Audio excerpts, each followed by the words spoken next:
आदित्य जी, ठीक है, पहले मेरा सवाल सुन लीजिए।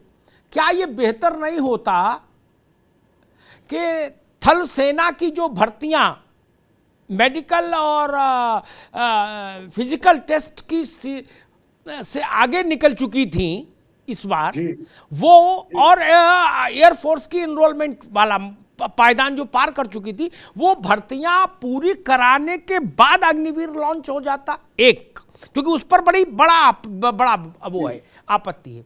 और दूसरा मेरा प्रश्न ये जो नौजवान खास तौर पर उठा रहे हैं वो ये कि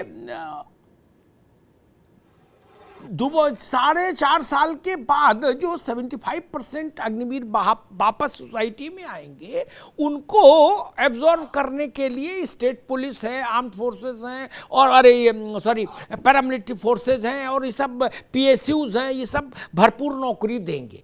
ठीक, हर कोई कह रहा है कि भरपूर मिलेगी। मैं एक छोटा सा आंकड़ा रखता हूं, इन्हीं दोनों प्रश्नों पर आपका उत्तर चाहूंगा, फिर भाजपा के पास जाऊंगा। एक्स आर्मी मैन को नौकरी दिलवाने के लिए भारत सरकार ने एक विभाग खोल रखा है, उसमें बहुत सारे लोग नौकरी कर रहे हैं, तनख्वाह ले रहे हैं, डीजी तक है। ठीक, उसका आंकड़ा मैं देख रहा था सेंट्रल पीएसयूज का, एक कैटेगरी में 1.3% रोजगार मिला और एक में 0.3% डी में। तो नौजवान ये पूछ रहा है कि कैसे मान लें कि भैया रोजगार मिल जाए हमको, फिर बाहर आने के बाद सेवा योजन मिल जाएगा। आदित्य प्रताप जी। जी, सबसे पहला जो आपका प्रश्न था कि हमारे जो जिनका रिटन पास हो गया था, फिजिकल हो चुका था, मेडिकल हो चुका था, उन लोगों को यह एक अवश्य, मैं कहता हूं जिन लोगों का मेडिकल रिटर्न हो चुका था उनको तो अवश्य लेना चाहिए, क्योंकि उनको हम बीच में, चूंकि उन्होंने सारी जब उनकी प्रक्रिया पूरी हो चुकी थी तो उनको हम बीच में नहीं छोड़ सकते।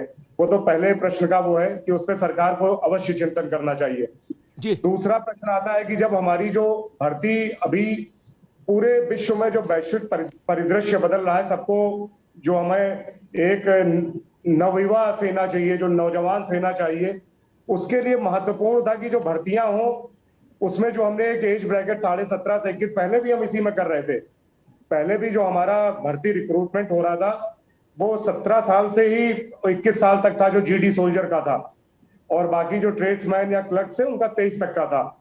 तो इस अगर ब्रैकेट में आप देखें, जो वह चिंता का विषय है कि 4 साल बाद वह क्या करेंगे, लेकिन अभी जो सेना की आवश्यकता है उसमें 4 साल अभी एक हम इसको, मुझे तो एक मेरा सुझाव यह भी है कि इसको हम एक पूरा फाइनल ना माने कि 4 साल का कुछ समय हम इसको करके देख लेते हैं, जो सरकार की अग्निपथ योजना है, क्योंकि इससे एक तो जो सरकार अन्य देशों में जो चल रहा है उसकी परिपाटी से हम नए लोगों को ला सकेंगे, और दूसरा अगर हमको लगता है कहीं कि हाँ समय बढ़ाने की आवश्यकता है कि 4 साल में, जैसा कि बहुत से लोग कह रहे हैं, हम लोगों के भी तमाम साथ वाले लोग हैं, उनकी चिंता है कि 4 साल में हो सकता है कि हम वह समय पूरा ना कर पाए, सबको ठीक से प्रशिक्षण ना दे पाए, और उसके अलावा जब वह 4 साल बाद बाहर जाएंगे उसकी चिंता अवश्य, आपका बात बिल्कुल सही है, बाकी लोगों की चिंता भी कि क्या सेना ने पहले भी कहती आई थी कि हमारे जो लोग 15 साल के बाद जा रहे हैं उनकी भी पैरेलल एंट्री की जाए,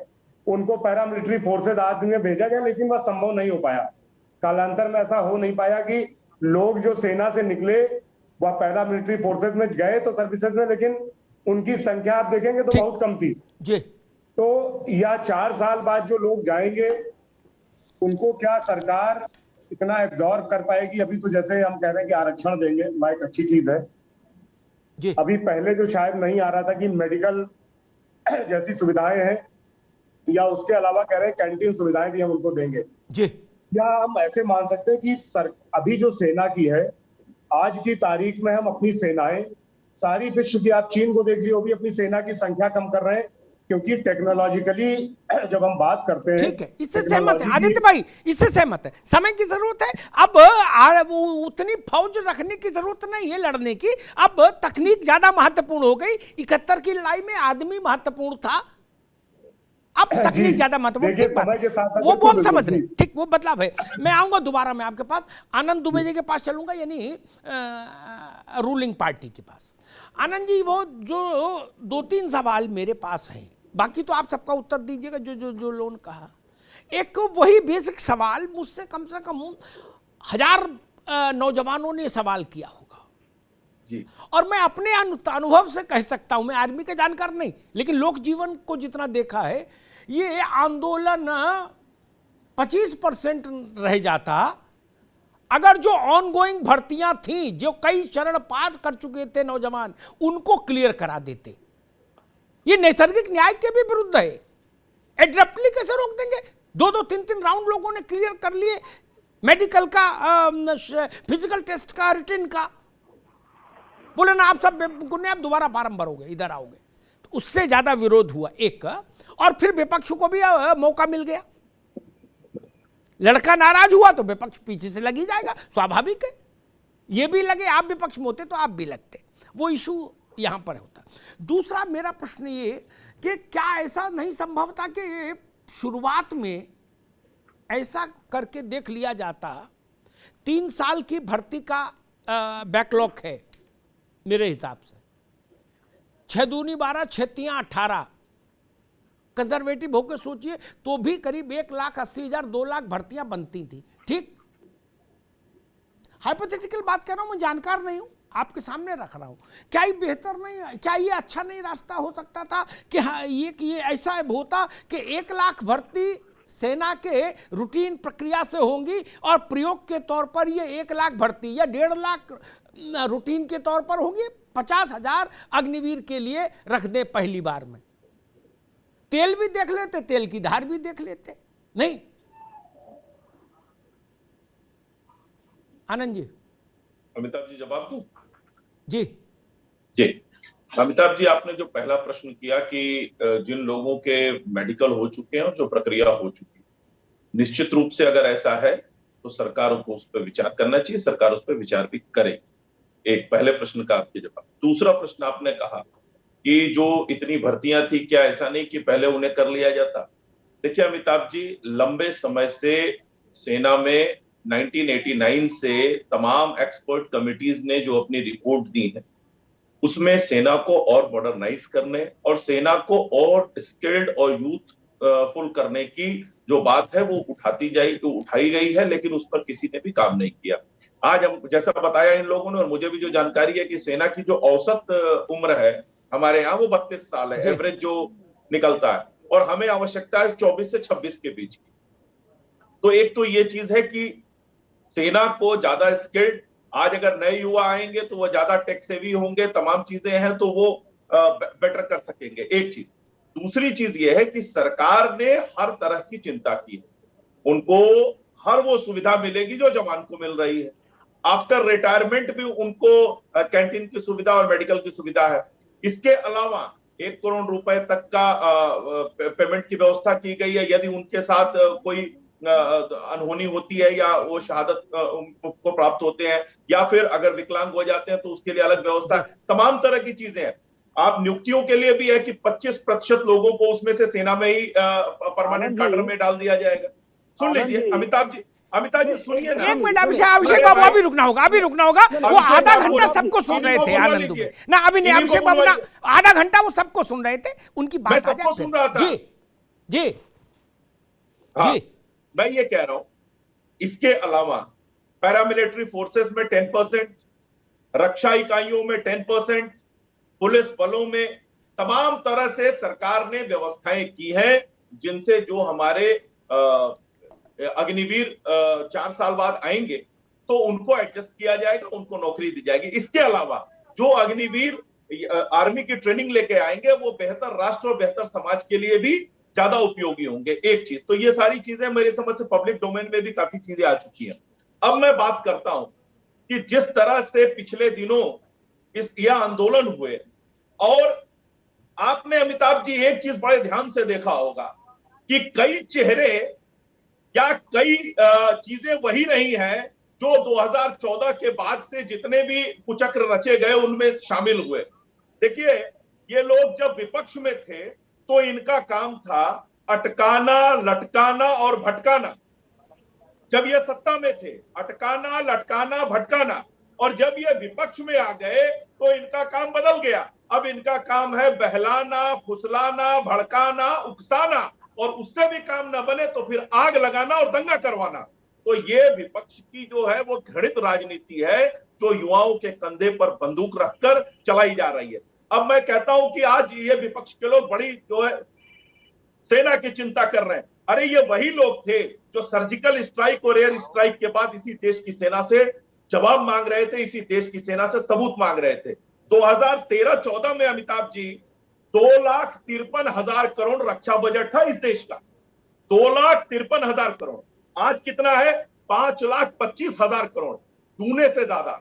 इनके समय में जब तक 2014 के पहले जो सरकारें थी, हमारे देश का जो डिफेंस एक्सपोर्ट था वो कुल 1,941 करोड़ रुपए था। आज बढ़ के वो 11,607 करोड़ रुपया हुआ। तो चाहे वो डिफेंस एक्सपोर्ट का सेक्टर हो, या सेना के मॉडर्नाइजेशन का हो, या सेना के मनोबल बढ़ाने का हो, भारतीय जनता पार्टी की सरकार ने नरेंद्र मोदी जी की अगुवाई में इसको बेहतरी से किया है। और ये जितने भी कुचक्र हैं, ये कोई काम नहीं आने वाले हैं। आपने देखा कि अभी सहारनपुर से लेकर तमाम जगह जितने लोग पकड़े गए हैं, उनमें से 40-40 साल, 35-35 साल, 38-38 साल, 50-50 साल के लोग हैं जो इस प्रदर्शन में शामिल थे, जिनको न सेना के बारे में जानकारी है, न जिनको कभी सेना में भर्ती में जाना है। बात आनंद, और ये हम लोगों ने देखा है, जब भी इस ढंग की कोई सामाजिक परिस्थिति बनती है तो उसमें वो तमाम तत्व अपने इस जगह बना लेते हैं, गुपचुप जो न समाज को, देश को,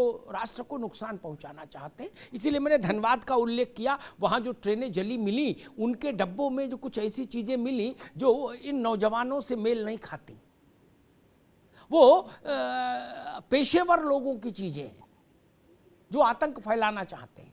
वो भी एक प्रश्न है। लेकिन मैं एक सवाल लेके एसबीपी सिंह साहब के पास चलूंगा। एक मिनट अभिषेक बाबू, एक मिनट रुको भाई, हमसे आपसे ज्यादा सेना के लोग बताएंगे ना हम सेना में रहे ना आप, इसलिए पहले उनकी बात समझ ले। सुन तो बिल्कुल एसपीपी सिंह साहब भाई एक मिनट रुको दादा, अरे रुको भाई, के बारे में भी बताना जरूरी है। रुको सिंह साहब, मैं एक सवाल ये समझना चाहता हूं, अगर इस पर भी तस्वीर साफ हो जाए तो ये सारा बवाल खत्म हो जाएगा। फिर ना चाहे कांग्रेस कुछ करे, चाहे सपा कुछ करे, किसी कहने से लड़का नहीं आएगा सड़क पर। वो सवाल ये है कि 4 साल बाद उसको कहीं नौकरी मिल जाएगी, पुलिस में मिले, इस राज्य की बॉर्डर सिक्योरिटी फोर्स में मिले, आईटीबीपी में मिले, सीआईएसएफ में मिले, लेकिन मिल जाएगी। ठीक सिंह साहब, लेकिन अभी तक का अनुभव ये बताता है कि बैंक को छोड़कर, सरकारी बैंकों को छोड़कर एक्स सर्विसमैन को नौकरी कहीं मिली नहीं। बैंक वालों ने तो जरूर इसमें ईमानदारी बरती, अपेक्षाकृत। सिंह साहब, हाँ, आपने ये जो बोला ये सही है जी। देखिए, इस समय जो सिस्टम लागू है वो 15 साल प्लस 2 17 साल के सर्विस के बाद बाहर जा रहे थे, तो लगभग उनकी उम्र हो जाती थी 35 साल की एवरेज। और उस समय जो जाते थे बाहर, इसमें कोई शक नहीं है, बैंक में सिक्योरिटी गनमैन या सिक्योरिटी सर्विसेज के अंदर कहीं उनको नौकरी मिल रही थी। पर अभी ये जो स्कीम लागू हुई है 4 साल की, जिसमें से 75% ये युवक जो है वो बाहर जाएगा, उसके लिए सरकार ने ऐसी स्कीम निकाली है, जैसे कि दुबे साहब ने भी इसको डिस्क्राइब किया है। सिंह साहब, स्कीम पहले भी थी, स्कीम आज भी है, उसके लिए पूरा विभाग खोल रखा भारत सरकार ने भाई, एक्स आर्मी मैन को नौकरी दिलाने के लिए। वो हमारा डायरेक्टर जनरल ऑफ जी हाँ है, उसमें था, और उसमें जो हो रहा है उसमें लगभग रीएम्प्लॉयमेंट मिलती थी उनको, पर उस तरह की नहीं मिलती थी। क्यों नहीं मिलती थी, मेरे को आप पॉइंट खत्म करने दें। देखें, अभी तो सरकार ने पूरे परसेंटेज बता दिया, यहाँ पे वो रिजर्वेशन करेंगे। यस, उसको अगर नोटिफिकेशन निकालेंगे तो बेहतरीन है। नोटिफिकेशन से क्या है, कॉन्फिडेंस आएगा सोसाइटी के अंदर, लोगों के अंदर। ठीक है, ठीक बात। आदित्य प्रताप जी, यही सवाल मैं आपसे पूछता हूँ। ग्रुप डी सी के लिए 14% और ग्रुप डी के लिए 24 पॉइंट समथिंग फीसदी जी। का कोटा फिक्स है नोटिफिकेशन से। जी। लेकिन अभी- जहां 24% का कोटा इसका- कागज पर जी, जी। फिक्स है, वहां 0.3% का वो है कंप्लाइंस। जी। जी देखिए जो मुझे लगता है कि जब अभी जो एज ब्रैकेट बना दिया है तो काफी सर्विसेज में ज्यादा स्कोप हो जाएगा जो हमारे अग्निवीर निकलेंगे। लेकिन इसका जो इम्प्लीमेंटेशन है, जब तक कि सरकार अभी जैसे जो बताया जा रहा है सरकार के द्वारा और जैसा कि किया जाता रहा है, मतलब जी। इस सरकार का मैंने विशेष करके देखा है, तो इसके इम्प्लीमेंटेशन की संभावनाएं ज्यादा हैं। और चूंकि कम एज में जाएंगे, ज्यादा लोग होंगे, तो इसका मुझे जो लगता है कि अगर इसको एक बार कानून के रूप में इनेक्ट किया जाए कि जिससे आने वाले समय में जिन जिन अभी जो जैसे हमारे जाए गृह मंत्रालय कह रहा है पैरामिलिट्री फोर्सेस के लिए कि 10% करेंगे, रक्षा मंत्रालय ने कहा कि जो रक्षा मंत्रालय की तमाम सर्विसेज हैं उनके अंदर वो 10% का करेंगे। इसी प्रकार से जिन जिन लोगों ने कहा है, इसका जो आपकी बात बिल्कुल सही है कि इसका सही से इम्प्लीमेंटेशन हो बाद में, वह महत्वपूर्ण है। जी जिससे और जब आने वाले समय में अगर इसका इम्प्लीमेंटेशन सही होगा तो मतलब यार ठीक। मैं तो हमेशा कहता ठीक हूँ कि ये आदित्य योजना जी, सरकार की बहुत मैं बेहतर है आने वाले समय उसके लिए।